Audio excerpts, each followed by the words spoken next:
All right, the name of the game today is Kicking Off Project 3. I'm going to go ahead and share my screen. I'm going to give a brief lecture, and then we'll talk more about the specifics of Project 3. Again, understanding that everybody's super busy now, and it's the second part of November. Everybody's trying to get as much done as they can before Thanksgiving. And then, of course, you're just going to be that much busier and tired after Thanksgiving. And so anyway, the name of the game for Project 3 is come to class during the scheduled required meeting times. And you'll get your project done during class with me.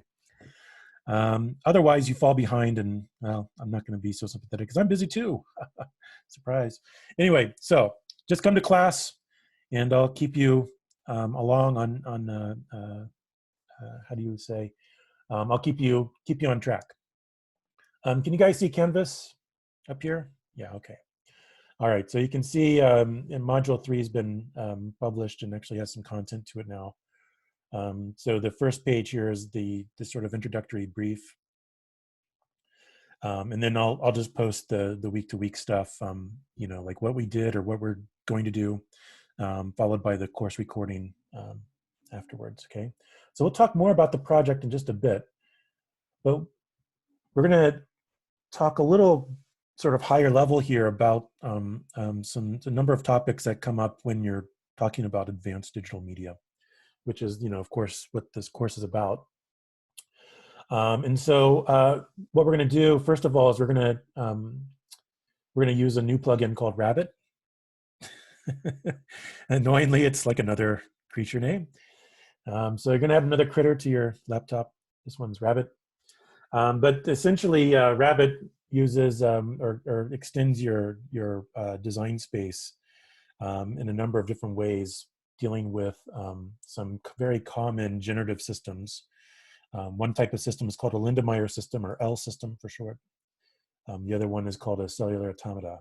Okay, we'll talk more about those in a minute, and we'll talk more about your one assignment between classes between now and Wednesday is just to download and install Rabbit. You have to log in, which means you have to create a little account. It doesn't cost any money. You'll actually get both the login and the install files, but you also get some documentation on how to use the plugin, which is okay, whatever. But we'll go over that stuff, and I'll give you a file to use on Wednesday. But more importantly, you also get the instructions for how to install. So follow those instructions to a T, and that way everybody hopefully installs this between now and Wednesday without flaws. That's the hope, anyway. That's the real trick, isn't it? So just make sure my chat box is up. Okay, great. All right, so really quickly, Project 3 is meant to be more of a fun project where you're not going to have to where you're not going to have to worry too much about doing all the heavy lifting, but you will sort of be exposed to this idea of how to leverage computation going forward, right? Already I've seen these sort of generative design systems, even coming out of Autodesk, which is like the massive inertia laden,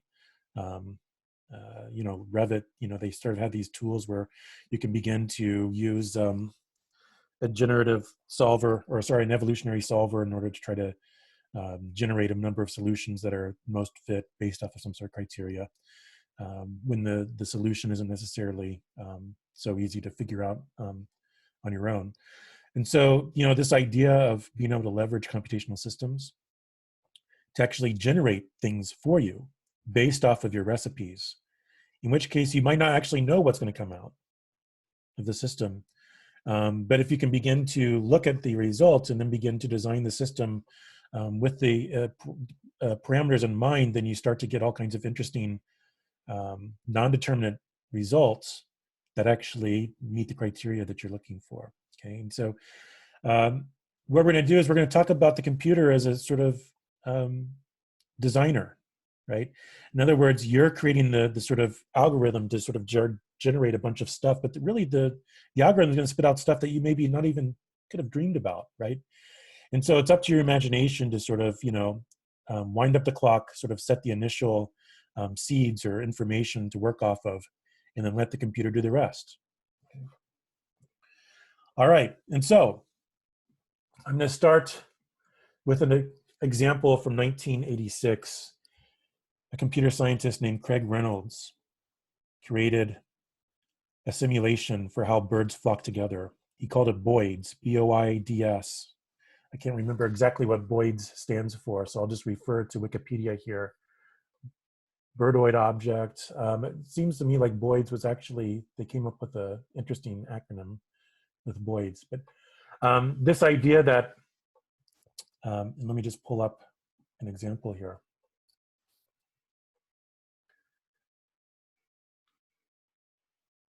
I don't know if you guys can see it, but these phenomena where birds actually flock together, right?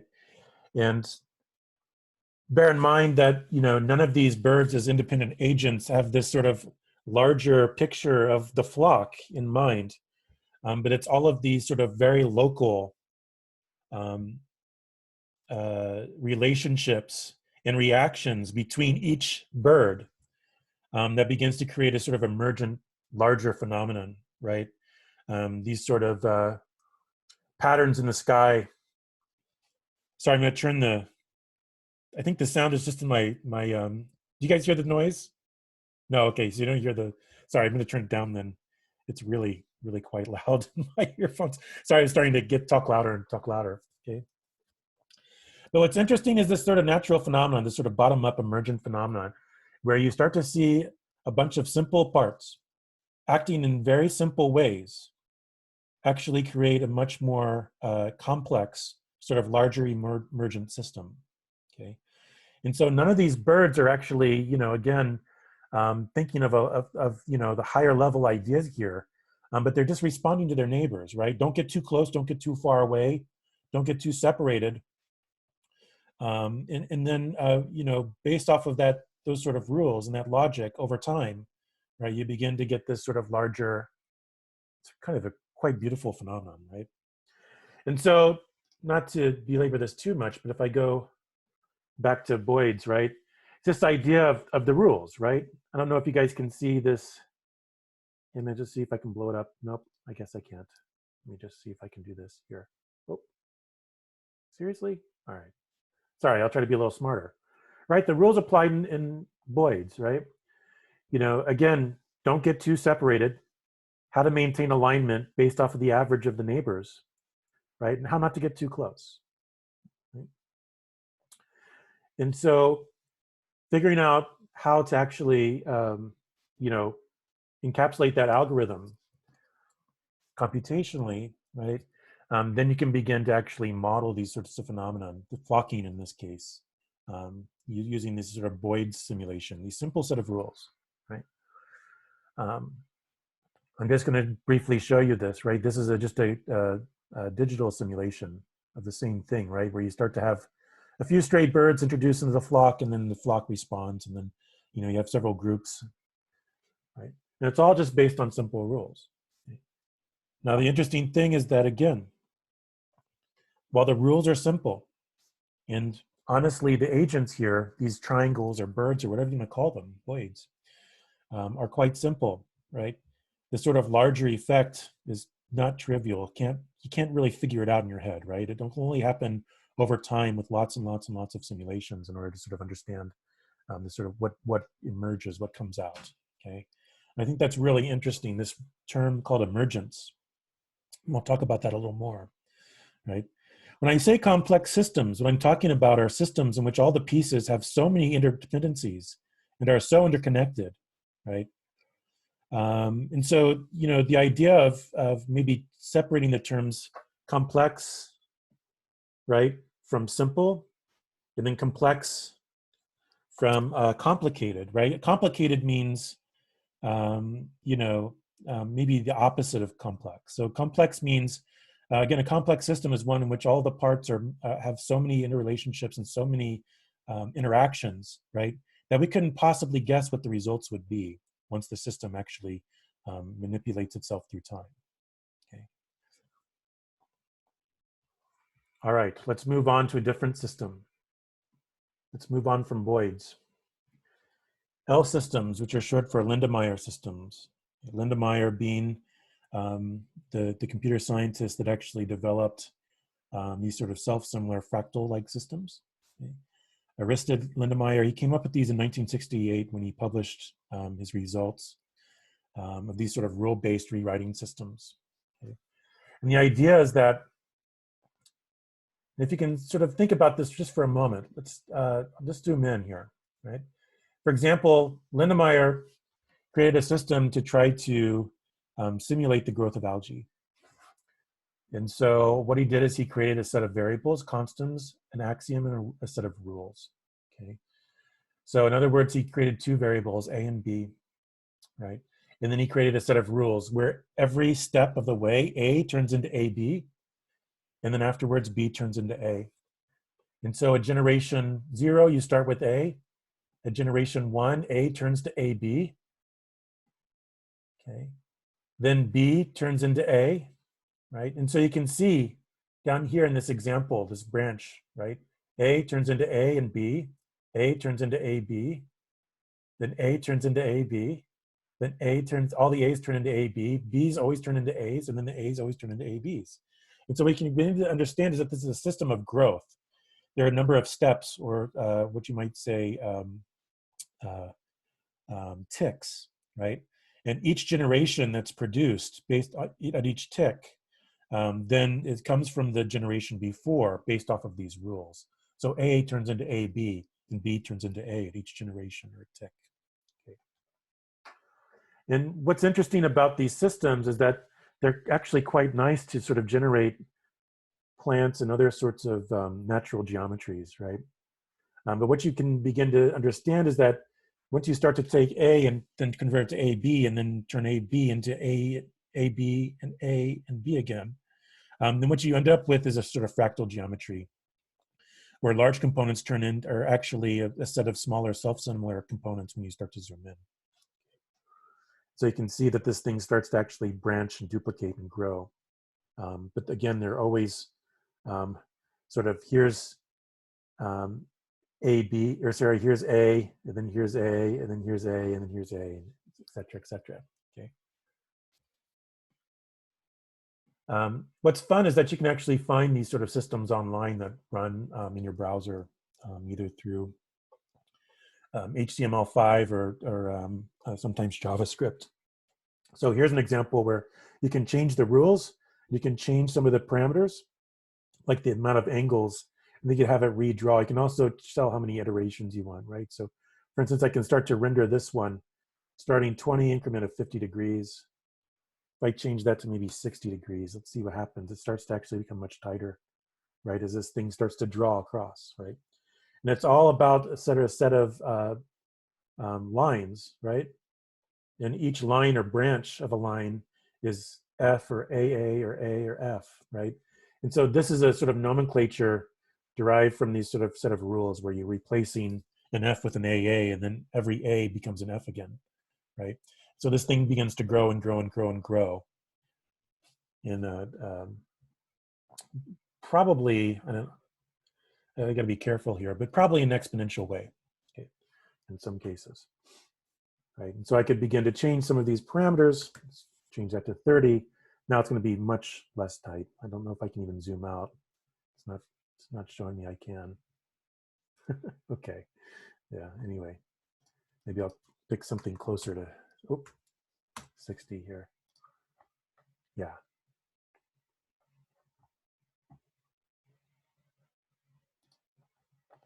And the same thing, here's another one. Again, I just found it on the web. But here you can change the number of iterations, the angle for how to draw your line work, and then the set of rules, right? And so each one of these is generated off a set of rules. If I changed one of the angles, this starts at 25 as the angle. If I set that to, let's say, 45 and draw it out, right, then suddenly the results change, right? If I do 90, you know, again, I get much different results based off of the exact same rules, right?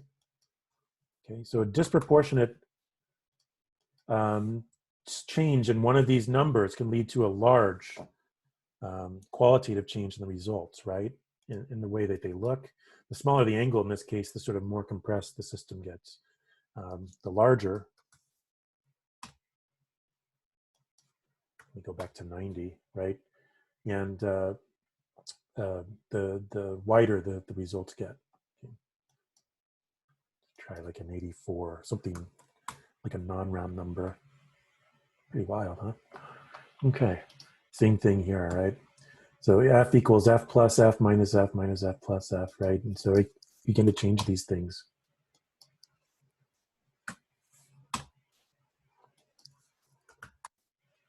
Let's try 120. Yeah, interesting. If you go 180, then you start getting results like 0. So anyway. But within this simple sort of framework, right, this sort of L systems or Linnemeyer systems, you can produce all kinds of results based off of simply changing the rules, okay, based off of the actual algorithm that you plug in, you develop. All right, let's move on. Right, again, we just talked about 2 or 3 different types of generative systems, right? These sorts of rules-based systems where you give it a set of ingredients, you tweak a few parameters, you sort of wind up the clock, and then you let it go, and it produces something, right? Here's another example. It's called Conway's Game of Life. I don't know, those who are my age might remember Windows 3.1 and, you know, before Windows 95. They used to come with Minesweeper as a game, and it also came with Game of Life. And this was one of the things you could actually do, was turn cells on and off with your mouse, and then hit play and watch it sort of play out based off of these rules. Conway's Game of Life is probably the most commonly known cellular automata system. Okay, and so cellular automata refers to a graph-based system, a grid, where each cell is either live or dead, and then over time, over generation, cells die or give birth or come to life. And so over a number of generations, right, the patterns begin to emerge that are sort of pixel-based, okay? And so you can begin to see over here with this animated, looks like it's just an animated GIF, right? This idea of these black pixels turning on and off based off of these preset rules, right? On and off meaning they die or they spring to life, okay? Conway's Game of Life is a really simple set of rules, okay? So imagine a grid of square cells, right? Black cells are alive, white cells are dead, right? So populated or unpopulated. Every cell interacts with its 8 adjacent neighbors, right? And so any live cell with fewer than 2 live neighbors dies because of underpopulation. Any live cell with 2 or 3 live neighbors lives on to the next generation. Any cell with more than 3 live neighbors dies because of overpopulation. Any dead cell with exactly 3 live neighbors becomes a live cell, as if by reproduction. It's those 4 simple set of rules that can generate an enormous amount of complexity. You can see some of the sort of preset things that people have figured out, right? When you start to generate a set of patterns, the sort of initial live cell seeds, right? And then the system can achieve some sort of homeostasis, right? In other words, you can just keep going indefinitely for an infinite number of time in a predictable way, right? It starts to achieve a homeostasis. Others, of course, aren't. I mean, this is, again, another sort of example of stuff you can always find. But I'm just going to highlight some more cells here and quickly play this out. Go ahead and do a couple of preset ones here. Right now, if I think about this set of rules and I start to make things too dense, what happens? Right? All of the cells in the middle here, right, are going to die because the rules are if you have 3 or more, if you have more than 3 adjacent cells that are living, the system's overpopulated, right? And so let's just see what happens, right? Again, sometimes these things die out really quickly. because there's not enough mass. Sometimes there's overpopulation, and so things actually get really busy, and then suddenly they blow out just as quickly. Let me just.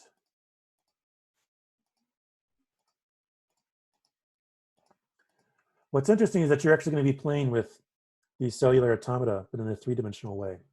Okay. I'll go ahead and hit start. Actually, let's just hit the next button, right? Ah, we already have a change in the next what do you call it, generation, right? And then next one, and the next one, next one, next one. I can go ahead and let this go. In fact, I can speed up the time a little bit, right? So these have achieved some sort of homeostasis, right? In other words, no new cells are going to be reproduced and no cells are going to die because they've found a sort of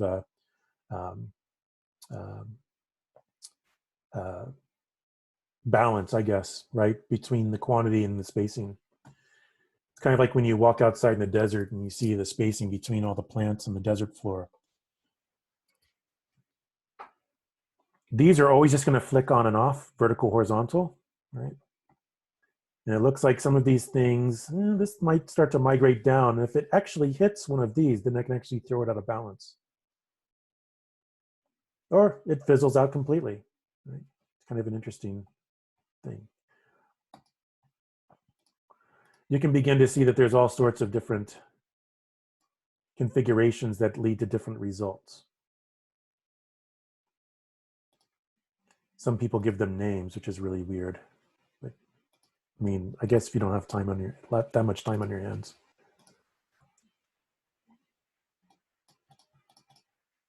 Stop this for a minute. Try to build up some density here.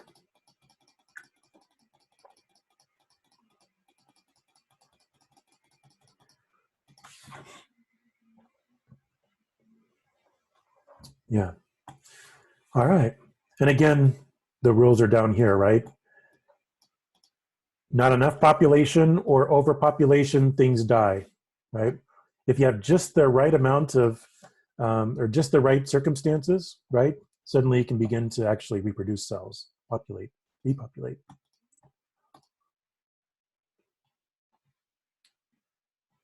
Very simple set of rules can actually do quite some interesting things, right, when it comes to time and repetition. And so what we're talking about here is a number of generations in order to begin to actually produce something rather complex.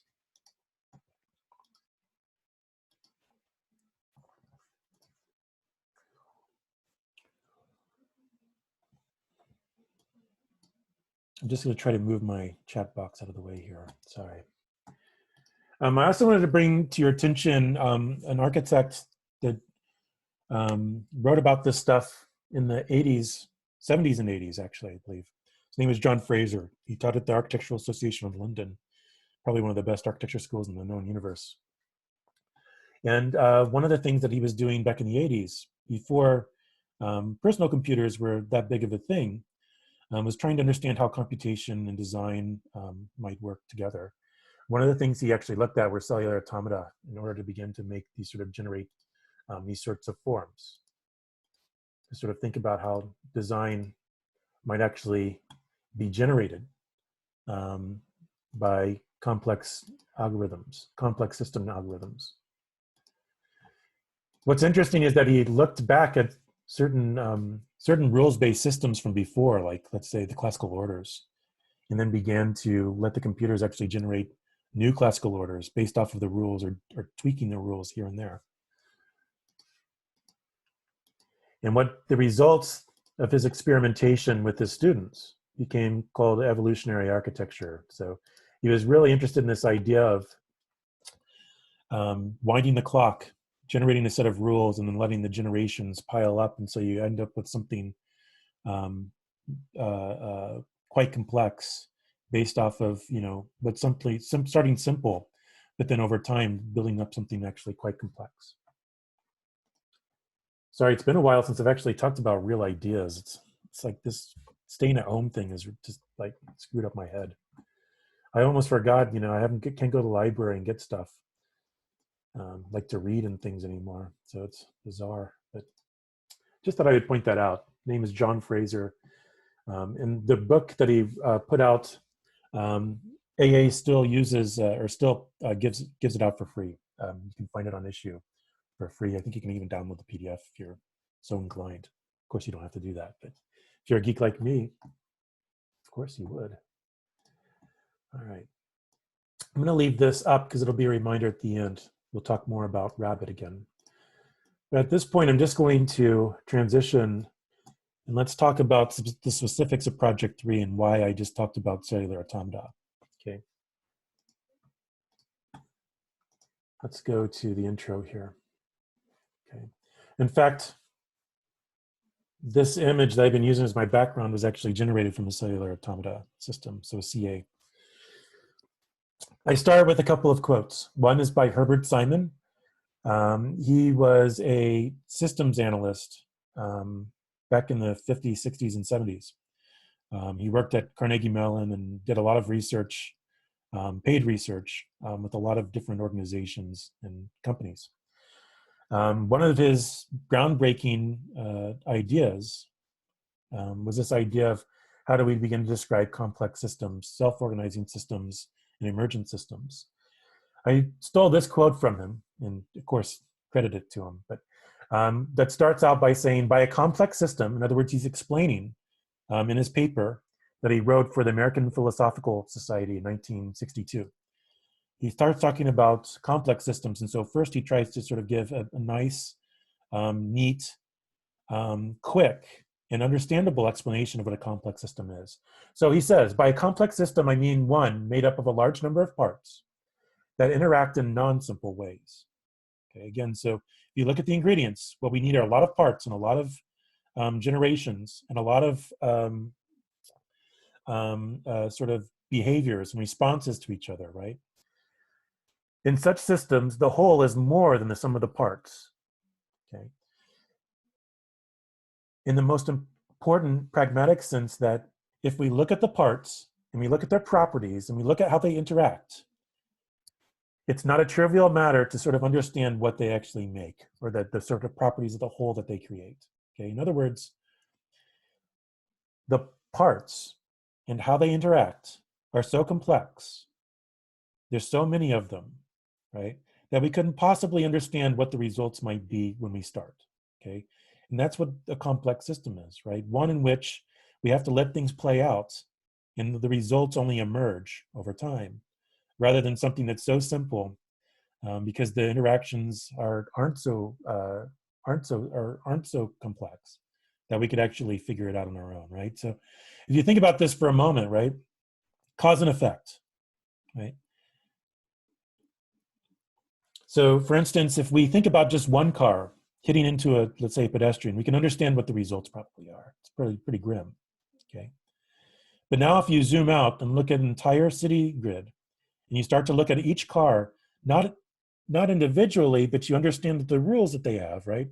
How they make right turns, how they have to stop at red lights, how they can move through green lights, right? So many percentage are going to turn on the left, turn left or turn right. A certain percentage will continue going straight.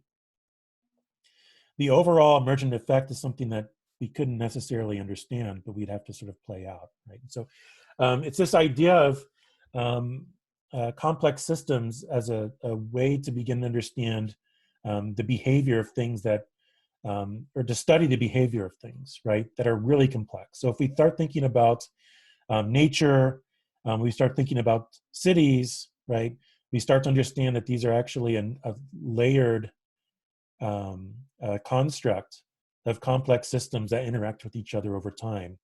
And obviously, I mean, I don't think it's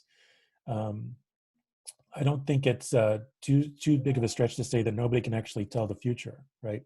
Okay, and so all of these interactions, again, it's sort of, they act in non-simple ways, and it's not a trivial matter of sort of understanding what the results are going to be ahead of time, okay? So now, again, I just want to sort of, again, think about this now as it relates to architecture. Cristiano Ciccato is an old buddy of mine. He used to work at Frank Gehry's Gehry Technologies company. Now he's like I haven't seen him in a million years. He's in Europe. He works for Zaha Hadid's office, still going. And he basically heads the computational side of things there. Back in 2001, he wrote the following when he was talking about sort of architects as tool makers, right? Not necessarily making the designs, but making the tools that could actually create the designs for us. Okay. So not just being software consumers, but actually software designers. He says a fundamental paradigm shift in which instead of creating a single solution, the designer can now create systems which can produce countless variant solutions from rules and mechanisms that respond to any conditions or intentions that we want. Right?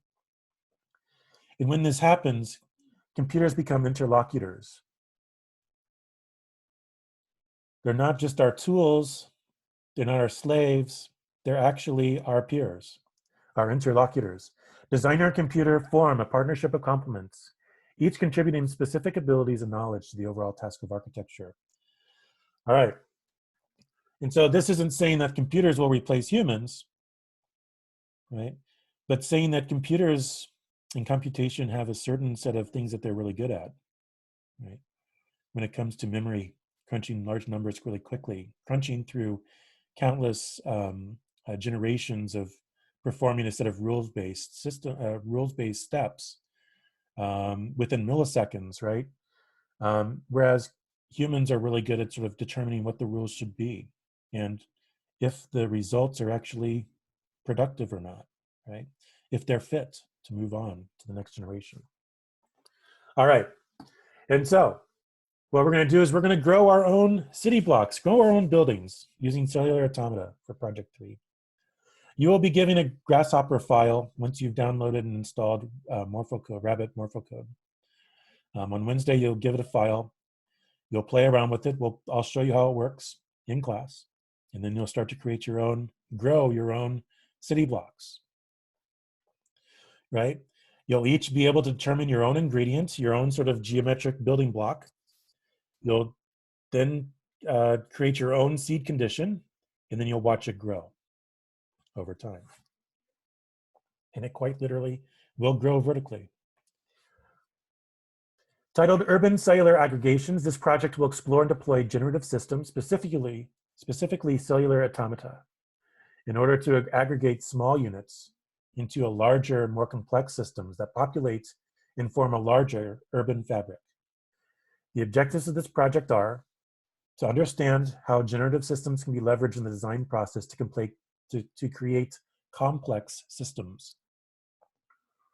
Sorry, I'm trying to talk too fast. To generate massing design scenarios using a CA system. CA meaning cellular automata. To draw and generate, format, and then craft a set of projective drawings, a perspective as well as 2 axonometrics by hybriding rendered raster graphics and hidden line vector drawings. Okay, so we'll be doing some rendering, we'll be doing some Make2D, we can do some overlay mapping in Photoshop. We'll do some other things in Photoshop. Okay, but at the end, you're going to get 3 drawings out of this, 2 axons and 1 perspective. The required tools include Rhino and Grasshopper, the Rabbit plugin developed by Morphcode, as we mentioned before, along with Adobe Photoshop and Illustrator. I mean, you're going to need these things forever. The final deliverables, as I just mentioned, 3 drawings, okay, each demonstrating a unique urban cellular aggregation prototype. They'll be submitted digitally in PDFs. The goal, as always, is to create the best, richest, most detailed drawings you've ever created ever. Right? I mean, every time you do something, you always try to make it the best thing you've ever done ever, right? All right. Let's talk about a few key terms and definitions. What do I mean by aggregate or aggregate? So aggregate in the noun or adjective means a whole formed by combining several typically disparate elements. The adjective meaning formed or calculated by the combination of many separate units or items, right? So something large made from lots of little items.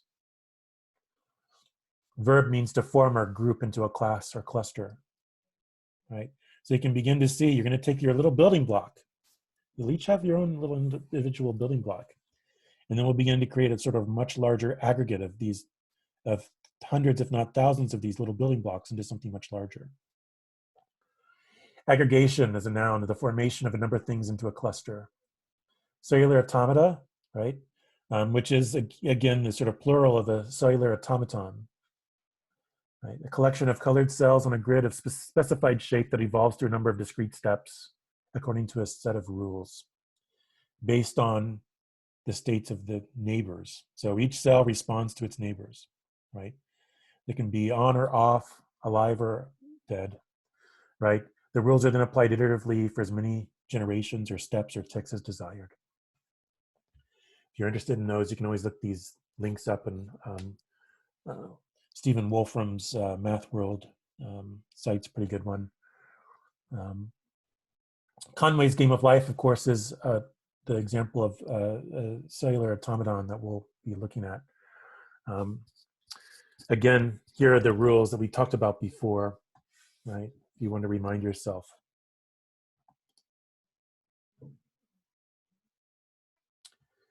So here are some examples from 2019. Okay, you'll produce 3 urban aggregation drawings, 2 axons and 1 perspective. Here's a sort of quick matrix of some of the better axons that were developed for students. Again, a lot of them actually simulated, let's say, a typical sort of building stock in a sort of typical urban environment, and then actually made these things grow onto those almost as if they were sort of parasites. Kind of an interesting way to sort of think about how to further embellish and maybe densify existing downtown cores, urban cores. A couple more close up. Each one of these has a different building block. Some are quite square and just have different surfaces subtracted or openings in them. Others are much more expressive. This is almost looks like a three-dimensional asterisk, or like a sort of jack from a, jack and ball, sort of jacks, etc. Right? Or L-shaped or T-shaped components. I'll give you an example. I did this project ahead of time in order to make sure everything worked. So here are my examples, right? Let's say these are the example of what you're going to produce, right? Axon number 1. I went full crazy here. Axon number 2. It looks like the cellular automaton actually ate the city. And then why not? Let's just add some tubes for transportation or something vertically throughout. Who knows? And then a quick overall immersive perspective where we begin to understand or think of ourselves within the city, looking at things and adding maybe a little bit of tone, lighting, color, etc. I actually want to do more with the perspectives than just this. Okay. We'll talk more about Photoshop and how you can begin to, honestly, when it comes to creating perspectives and adding materials and things like that, you have 2 options, right? One is to try to create shaders and maps that you can actually render with. Sometimes those look okay and sometimes those don't. Sometimes it just adds the amount of time that it takes to render like substantially, like by magnitude of 4 or 5.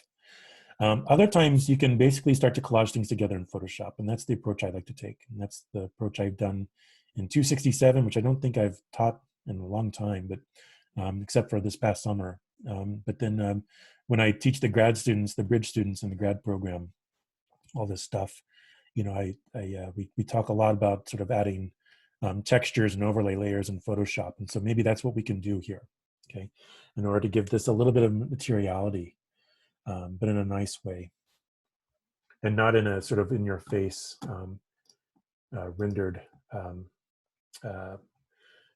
map way.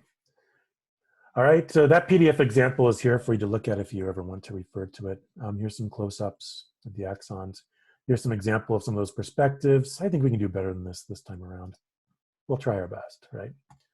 Kevin decided to add the moon. I think he actually had the Millennium Falcon in here at some point. I don't know why. Phoebe had something nice here. Kay had something going on here with good color scheme. Okay, let's talk about calendar before we go into talking about what you need to do between now and Wednesday. The calendar is such. We don't have that many days left That's the part where you clap and cheer, and then you start to run and scream in horror at the idea of how much you have to do in such a short amount of time. But again, the thing here is to work smarter, not just harder. Today is Monday, the 16th of November. We have Wednesday this week, then we have Monday and Wednesday of next week. After that, we'll have Thanksgiving. I want to make all of those days attendance mandatory, and we will basically produce these models, these city models, in person during class together, and then begin to format the drawings together as well next week in class. If you just show up in class, you don't have to work outside of class. If you come to class, you won't even have to look at the recording of the class and refer back to the recording to try to do things over again outside of class. Okay? So again, the next 2 weeks, bear with me. Attendance mandatory. If you just show up ready to get some work done over the next hour plus a few minutes here and there, like 15 minutes, you'll get a lot accomplished. We'll get a lot accomplished together in a short amount of time, and you don't have a lot of outside work to do in this class. Okay. After Thanksgiving, we have what's called Study Week, which is really the sort of hell week for School of Architecture, as you know. I think the second years will be giving their presentations on Monday. You guys are third years, most of you. We'll probably be doing it on Wednesday, December 2nd. Those days I will be here on Zoom, and those are attendance optional, okay? Those are just there for any troubleshooting if you need it. If you have any questions, you're not required to come, okay? And then to give you a little more time, again, you could always turn things in and complete things by November 25th. But if you still need some time, I give you plenty of time. Wednesday of finals week is when these things are finally due. So if you need some time to, you're like 90% by this date, and then you're like, I don't have any time, Vermillion. I'm not even gonna be here. You know, I gotta work on my studio project up until 1 p.m. on Wednesday, December 2nd. After that, I'm gonna crash. Then I have to start studying for my history exam or my C-Tech exam, right? And then, you know, by finals week is when you have a chance to sort of put the finishing touches on your PDFs. That's fine. These won't be due until the 9th December. Okay. So we've built in the time in class for these next 2 weeks to do this work and get it done.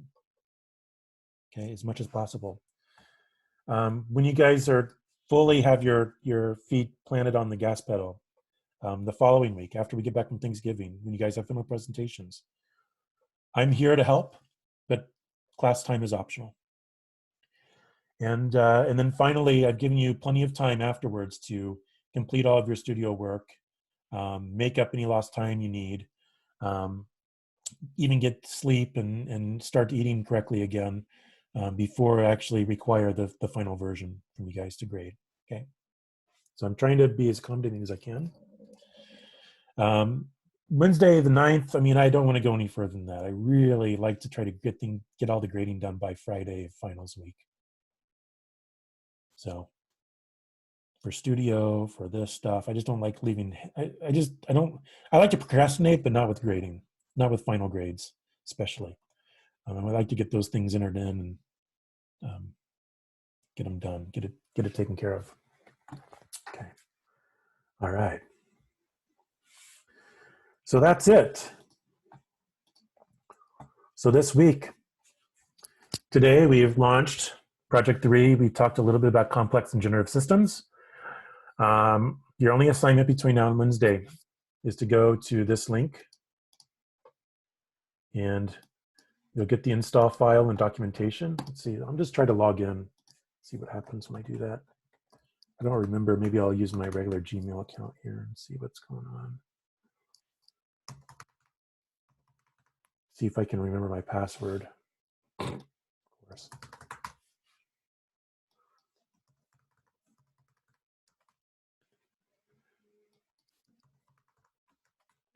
Well, it's been a while.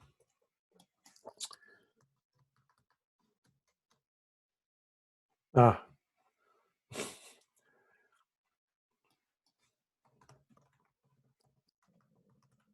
I'll try this one.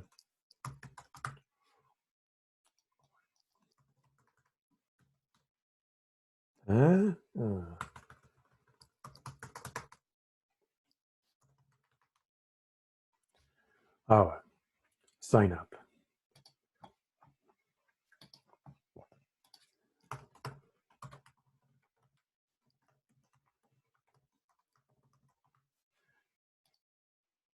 No, don't use that. All right, sorry. Registration complete. Stop doing this, Chrome. Leave me alone. All right. You can download things, I believe. If you have a problem downloading, download a zip file. Let's see. I'll pull up what that folder looks like when you unzip it. Right, so there's a website, a .url. There's also this GHA thing. If I click on the URL, it'll open up my browser. In my case, Safari. In your case, could be Chrome or Firefox or whatever the Microsoft browser is anymore. It's not Internet Explorer anymore, is it? I think they rebranded it. Get started. There's some things to do here, but basically there should be instructions on how to install it. What in the world? Install. Oh yeah, here we go. Download the latest version or grab it here. Okay, here we go. Open Grasshopper, go to File, Special Folders, Components folder. Then you can place this in. You can see it. Then start using. Then you can. You'll see you have to restart Rhino. Start Grasshopper. You'll see the Rabbit toolbar. Be one of the tabs in your Grasshopper interface now. Antonor asked me, does this work with Mac? You'll have to see. Double check and see if it does, Antonor. If it doesn't, we'll just have to figure out a way to work around this. Okay. Already downloaded and works on the Mac just fine. Oh, sweet. Okay, it works on the Mac. Okay, so it's cross-platform. That's great to know. So it works on the Mac or PC version of Rhino. So good. But what you'll see is that this will be a tab that shows up on Grasshopper. Right. Again, I'm going to give you a file to use, right, that you can begin to use with Grasshopper and Rabbit. You have to have the plugin installed in order to use the file. I'll show you just what this kind of looks like here.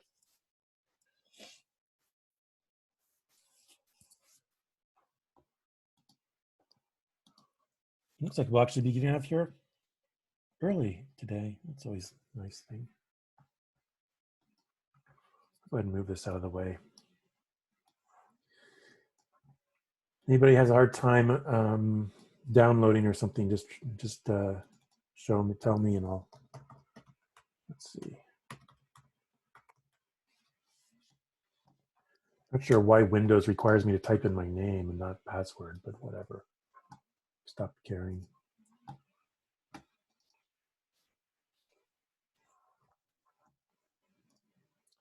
What's interesting about Rabbit is that it has a cellular automata engine. It also has a Lindenmayer, an L system engine. So it's kind of an interesting, fun little tool when it comes to deploying these generative systems in interesting ways. You want to experiment with that with architecture. I'll just go ahead and pop this up. Be just a second for Rhino to start, I guess. Sometime today.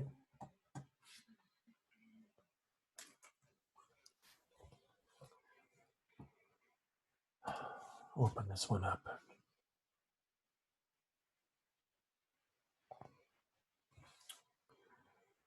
Okay. Yeah, I don't care. Close.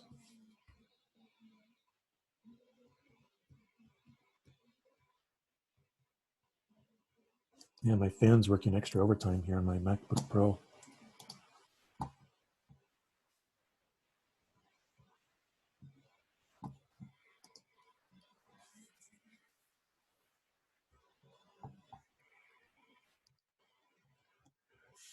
Not responding. It's weird. Must be a big file. Sounds about right. In the login, do we need username? There is like register. I do login.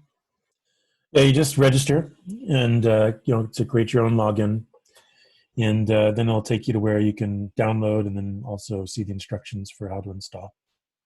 I didn't see the register link.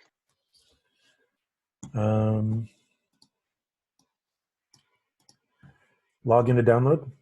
So when you go to morphcode.com/rabbit. Found it. Never mind. Sorry. That's all right. That's okay. Hopefully that's the only problem we have this whole time. It'd be really great. So anyway, I think what you'll see here, maybe, I'm just going to quickly select a portion of this and hide it. What you'll see is that I had a set of blocks that I turned on or off in a grid, and that became the initial seed. Then in each generation, it built up another floor in my urban landscape here, my urbanscape here. And so the way this gets higher is the more iterations or the more generations you go, right? And so let me just turn this back on. And so the actual result, let's see, is just a function of where you start. Let me just, sorry, I just got, let's see, visibility show again. There we go. Right. And so this is a number of generations, right? Because it's quite tall. As this thing sort of moves up, right? And you can see that my building block was like a sort of three-dimensional sort of block that's, had some, I did a Boolean subtract, right? So it's basically 1, 2, 3, it's sort of three-faced cube, essentially.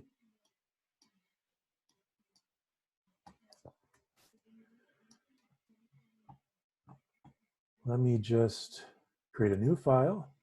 Sure, no, let them change, don't save anything. Large objects inches, sure, why not? And I'll open up the Grasshopper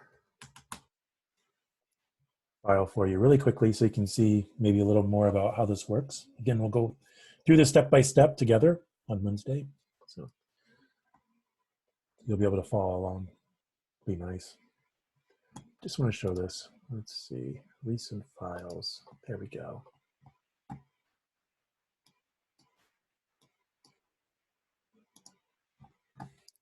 And so what you'll start with is a grid, right? And over here, we'll actually make a set of points populating certain cells in the grid. The cells with points are live cells. The ones without points are dead cells. And then what we'll do is, let's see here, manual time control. We'll build up vertically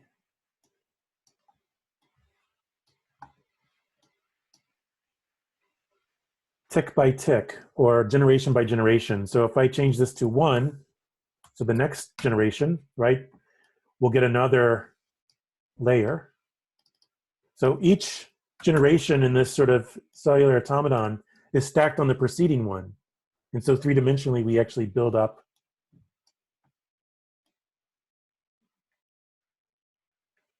we actually grow a city,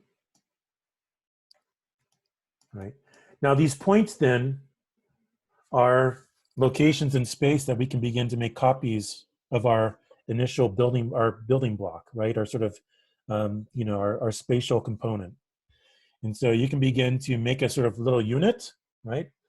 And you would reference it in from Rhino somewhere over here. Here it is, right? You'd right click, set 1B rep, select it over here, and then suddenly it would make lots and lots of copies of each of these points, right? And so you start to stack the building blocks up based off of this point pattern, right? Cool, huh? What?